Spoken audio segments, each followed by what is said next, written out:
Well, last Thursday, the Interfaith Alliance for Immigrants held a work session for their Immigrant Welcome Center that's in the works. Of course, here's a follow-up now about the center and the need for the resources for the immigrants coming to the St. Joseph area.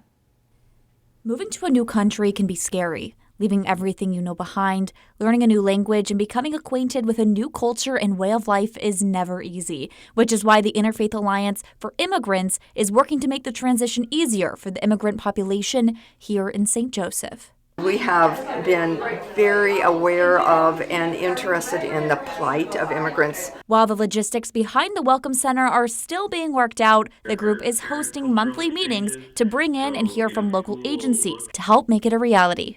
Thursday's meeting featured personal stories from immigrants right here in St. Joseph who want to see more transitional help for people coming to the U.S.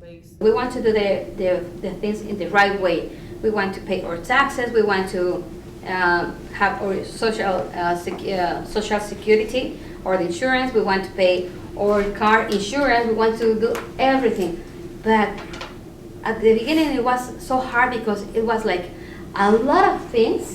And we had to learn so fast because life's going on.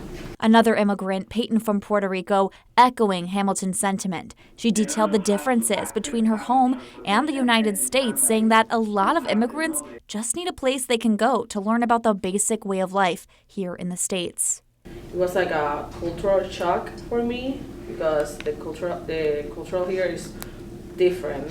The laws are some the same, but in terms of how you guys do things here is kind of different. Like, for example, I was paying my water bill, and 6 months later, they shut down my water. I called the company. I was like, "Why do you shut down my water?" And they were like, "Ma'am, you haven't paid your sewer." And I was like, "What do you mean?" I knew I kept getting these 2 letters, but I was like, I thought I was paying the same thing.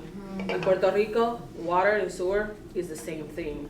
Waddell urging the importance of getting the community to exhibit empathy and offer assistance to those seeking their version of the American dream.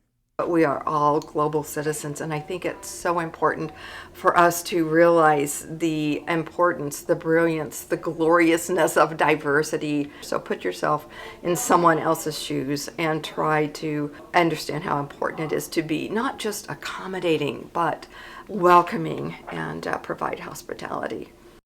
Reporting in St. Joseph, Courtney Rowe, KQ2 News.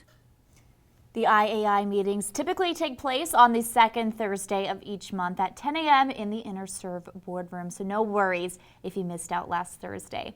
For more information on how you can get involved, contact Randy Sharp at InterServe.